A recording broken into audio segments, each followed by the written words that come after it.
Mark, I want to just start with, what do we mean by that? What do you mean by the title, Creating Memories That Change You? Okay. So the title is a little bit of a misnomer because it seems like you have to do something different to create some sort of different sort of memory to change you.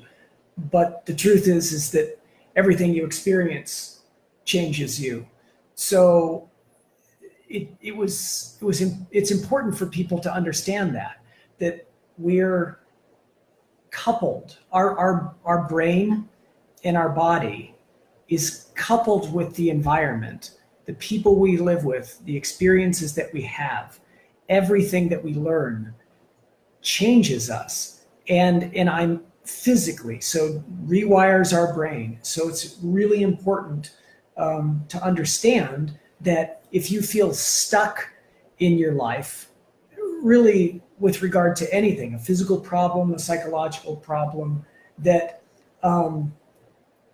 in a sense, and although this is unconscious, especially if you've had a trauma or something, but once you've experienced some difficulty and that difficulty has changed you, in a sense, you've learned your way into this difficulty. And so it's incumbent, if you want to make a change, you've got to learn your way out. Okay, and that's what I mean by this title, Creating Memories That Change You, learning your way out of difficulty. Mm-hmm. So learning your way out of maybe some of the negative patterns that might have happened. And so if I can reverse that, so if a negative pattern brought me there, are you saying kind of do more of what I love, do more of what brings joy to me, so that I can create a lasting positive memory that can hopefully, be a greater impact on my life than that negative experience? Yeah, for sure, do things that you love, but sometimes it also means pushing your stretch edge. Like, for example, years back when I lost my business, lots of people know about this story, got me into doing this work.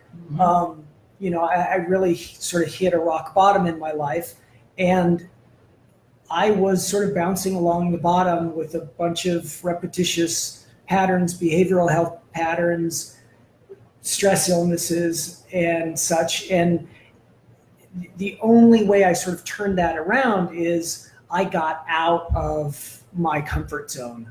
I began reading books that sort of my intuition was leading me to read. Mm-hmm. And eventually I spent some time in a Tibetan Buddhist monastery for 2 months in Australia. So, I went to the other side of the world to create an experience that changed me. And I've just been continually doing things like that, reading and pushing my stretch edge a little bit. So yeah, do things that you love, but also when a person is our lives have patterns, right? Mm-hmm. Everybody's life is a pattern, and you can think of it as a system where you're a part of the system, but everybody you live with is a part of the system. And people I work with. Exactly. People I see every day. Right. And however you sort of slot yourself into that dynamic is a pattern. And everybody else in that dynamic lends solidity to that pattern. Mm-hmm. And so if you, as a part of that pattern, want to make some change, what you have to do is you have to move yourself to the edge of that bubble and do something different, read something different, meet someone new, go to a new meeting at work, whatever. So when I like that, the intuition and the doing something new, because we all have that little voice that says, try that. And if you do it, oftentimes it works out great. Right. Would you say that creating a memory that changes you then is something you do cognitively? Like when you went to Australia, did you say, you knew it was going to change your life, but did you go there thinking that, or did you go there because you were following your intuition? I was and it following my changed intuition. you based on that? I was following my heart. I was following my intuition. I felt inspired. And I wouldn't have, and this is the sort of the edge of chaos thing that I'm talking about, because no, you can't script how your healing or your change is going to come. What is edge of chaos? So edge of chaos means like getting to that edge of your bubble, like inside your system, whatever that is, very stable. And not a lot of change, whether it's change in your health, if you have a health problem, depression or anxiety, if you stay in your own bubble, whatever that is, you know what I'm talking about, metaphoric bubble, same people, same information, same medicine, and your pattern is stable, very difficult to change. And so you have to change aspects of the system, new people, new books, new information, maybe new medicine or no medicine. It's like you have to start shifting what you're doing. That's what I started doing myself. And when you ask, like, I didn't script it, but I started reading a book, I started meditating, and then from there, I had a guided meditation program that introduced me to a person who lived in Australia, was my first teacher, Tupten Yeshi, and after a year or so, you know, I was like, I'm going to go take a deep dive. And now it's important to note, I think, that we're not saying that your jump out of the bubble is a meditation program in Australia. It might be getting on your bike more. It might be going to the library. That's absolutely. So let me give you an example of my wife. Okay, so my wife had a repeating problem when she was young. When she was only 4 years old, a kid threw her off the roof, and this was a major trauma. Sounds like for Linda, and so she's been living with she's okay fear of now. heights, for a long period of time. And in her younger years, she was in the military, and she worked as a flight mechanic and electrician on like C-130 huge planes, and going up to the top of those planes freaked her out. And so she had to work with her fear, which was a pattern. And so she pushed her stretch edge, and she bungee jumped and jumped out of an airplane. And she's the kind of woman that is perpetually gonna push her stretch edge a little bit. And so she's created memories where she's mostly free of that phobia. The phobia was there. So that's like such an extreme example. I'm afraid of heights, so I'm going to jump out of a plane, or I'm going to jump off of a bridge. That just says a little bit about Linda, but that's great. But that's a good example, because that's the extreme. I think it might even be helpful to think about it in smaller terms. Like, I wish I was meeting more new people, and I'm tired of going out to the bar. That's a huge thing too. Maybe I go to a new cafe, or maybe I sign up for a Spanish class. Or like when we went to Startup Tucson. Maybe you go to Startup Tucson. Right? Okay, so small steps, right? Small steps. Maybe not bungee, like the bungee. I like that metaphor, but I'm wondering. Well, that wasn't that a metaphor. That actually happened. True. But Nick is right. You don't have to throw yourself out of an airplane, but what you want to do is if you want to make change in your life, you got to get outside your bubble. And so even going to this new group that Nick and I just started, it's a really cool group of entrepreneurs. It's called Startup Tucson. And I've met so many people from that group already. I had coffee with one of the guys this morning. Interesting inventor. But that's the kind of thing where you're going to meet people. And when you meet a person that you didn't know before, that like serendipity and magic is created with some sort of synergy, that's called a collision. And you can't collide and make that magic unless you're out there to do it. I would challenge anyone to think backward. I love connections and thinking about life in this way. So I can think backward on that and say, okay, how did I meet this person? Oh yeah, I used to go to this coffee shop after I got off work at the pizza shop. If I had enough tips, I would go get a hummus sandwich at this coffee shop. Met one of my best friends, right?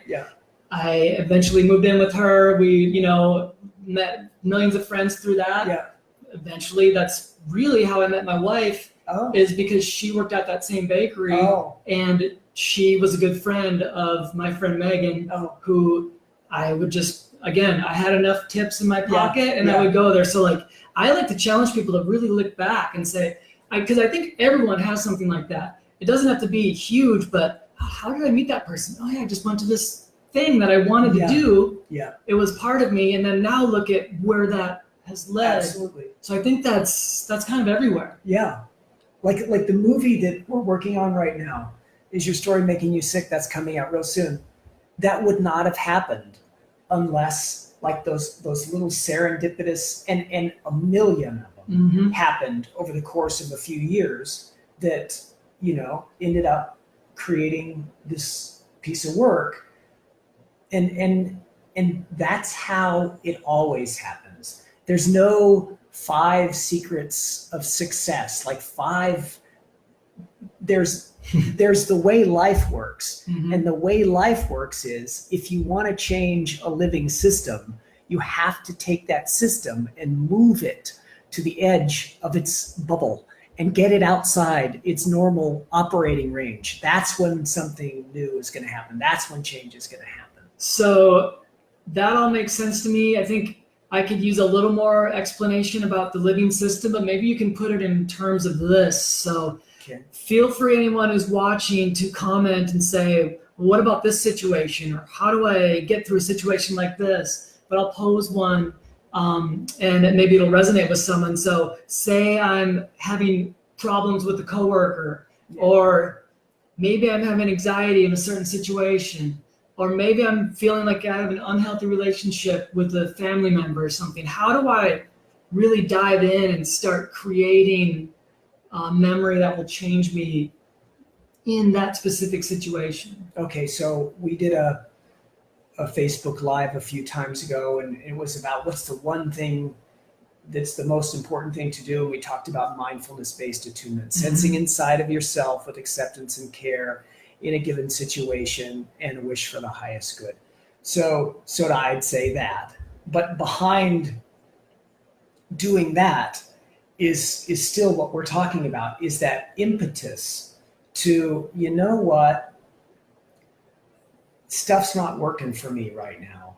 Let me push my stretch edge and follow your intuition, open yourself up, create some quiet time for yourself. This is a really great, when a person is at sort of a transition time in their life, that's a really great time for quiet time, a really great time for introspection,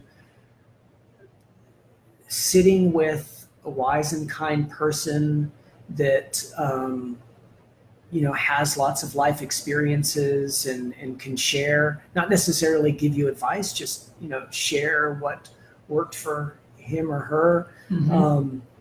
It's kind of like that. And whether it is this, an annoying person at work, or, you're having trouble with a relationship at home, or a physical problem, or all these problems, even though they seem to be centered somewhere, like in the mind, in my body, out at work, the truth is that the problem isn't actually centered anywhere.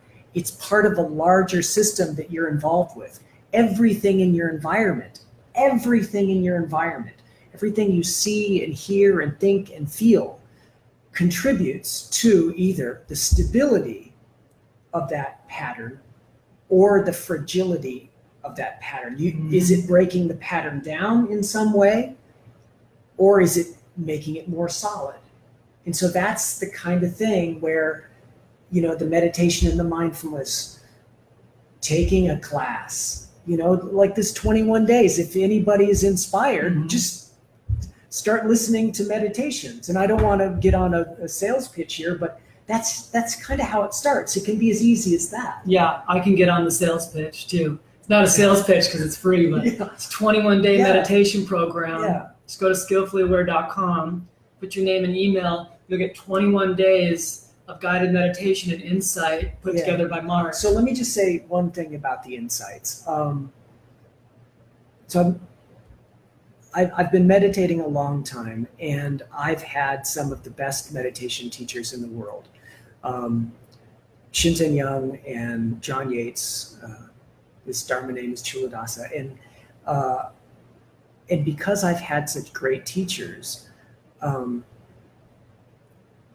I'm able to share some of that goodness with you. And so if you listen to these 3 meditations and you listen to them in a series, listen to them over and over again 7 times, but each time I'm guiding you to listen for something different. And so I'm pointing you in the direction of an insight that you wouldn't necessarily have on your own. But after these 21 days, it's like an acceleration process. You're going to start meditating like somebody who knows how to meditate. Yeah, for sure. So since we're on the 21-day subject, I'll mention the other new offering at Skillfully Aware, which is Project Skillfully Aware, which is a donation-based class starting October 9th. We meet for 1 hour a week on Tuesday nights. Yeah. It's a live class with Mark. Yeah. It's online, so you can take it from anywhere. Again, it's 100% donation-based, so if you want to just sign up and get started and see if you like it and donate later, totally okay. Totally okay. You want to donate ahead of time, totally okay. Yeah. 10% of all donations go to PATH, which is a local nonprofit called which is Personal Accountability to Happiness, with mindfulness education for students. For children, families, agencies, schools, that's what we're supporting that. So that's also available at skillfullyaware.com. Last announcement is intensive retreat in December with Mark and his colleague, Dr. Anne-Marie Chasson, who's awesome and was a big part of Is Your Story Making You Sick? So thank you everyone for joining us. We do appreciate your time. Again, if you are watching this as a rebroadcast, feel free to comment, email us at info@skillfullyaware.com. Message us on Facebook. If you have questions about what was talked about, we'd love to answer them and love to hear from you. Thank you so much for joining us. Thanks.